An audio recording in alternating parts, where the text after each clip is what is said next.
This one is a bit Bible prophecy slash maybe a bit of creation, bit of Old Testament relevance here. This is out of the telegraph.co.uk. China cloning factory to produce cattle, racehorses, and pets. World's largest cloning facility in China aims to produce 1 million cattle a year along with other animals.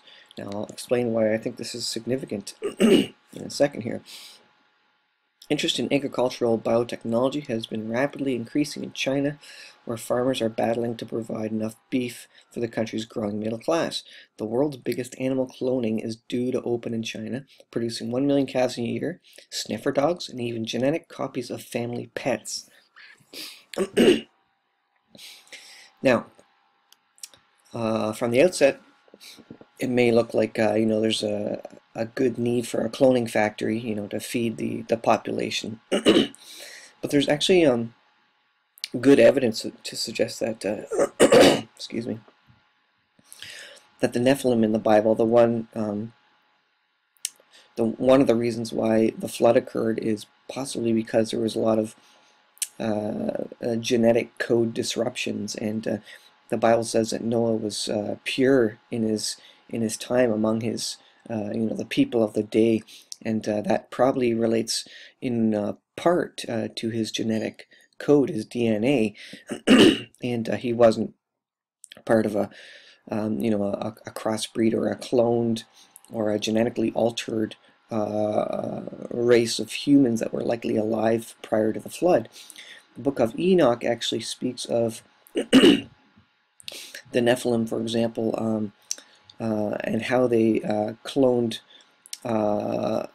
or created other creatures by breeding, horses and donkeys. It gives us examples of how the breeding regimen would go, so that they could produce something that isn't normally producible. For example, if you try and breed different kinds of animals, biblical kinds, you'll know that most times they won't produce anything. But if you breed enough, if you breed 200 horses with 200 donkeys, for example, most of the time they'll fail. But maybe one time out of 100, you'll get what is called a mule, and that animal will stay alive. And and now mules can't breed. So that's not evolution, because that mules can't.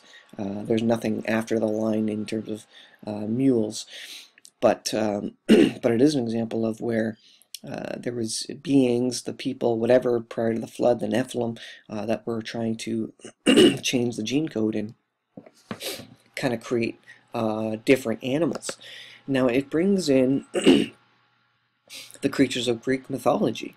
And I think a lot of these creatures are probably real. One example is the Minotaur, which was a monster with the head of a bull and the body of a man.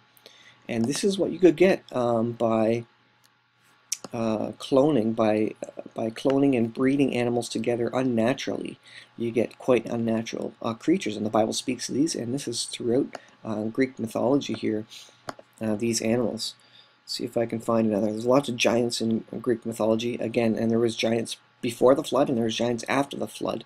Google Baalbek, I think in Iraq or Syria, wherever that is, maybe Syria, where there's massive carved stones out of rock, ziggurats and whatever, that were built by likely giants, or the Nephilim possibly, which were fallen angels. Mythical animals. There's a whole bunch of mythical animals here. Let's see. The griffin, a creature that combines the body of a lion and the head and wings of an eagle. So if you consider the talk in the book of Enoch about the cloning and that sort of thing, you could see where the Minotaur and the griffin and all sorts of these animals, the Sphinx and the Phoenix, and Pegasus, the winged stallions, you can see where these would come from. And prior to the flood, these possibly were somewhat commonplace through all the breeding practices of the Nephilim and the giants in the land. And I say that because if you get cloning on a massive scale, you will, and they're allowed to experiment, you will get some odd-looking creatures for sure. Now they won't live long, and they probably won't be able to reproduce, but you will get some weird creatures, and I think you'll get creatures that were similar to potentially the Greek mythological creatures, and so. The cloning factory, I just think, is an indication that we are in these end times, because God will destroy the planet again and take care of this. The flood was to get rid of the bad DNA, the DNA code that came out of things like these cloning things, where the man manipulates stuff, and the nephilim manipulate stuff and cause a lot of trouble in the DNA code. And God will destroy the planet before this happens. But it's interesting to think that just prior to the flood, a lot of this was happening, and you got the Minotaurs and the various other mythical creatures. They're not necessarily myths at all. They probably there's a good chance they did exist with this cloning and with this genetic manipulation, which God didn't want. Obviously, He didn't intend for that with the original creation. And there's evidence that the worldwide flood of Noah was caused by God to wipe out a lot of this, not only the sin of the people, but also a lot of the creatures that were created through the sin of the people. And there was actually giants even after the flood, but the flood wiped out a lot of this stuff, and that was the purpose of it.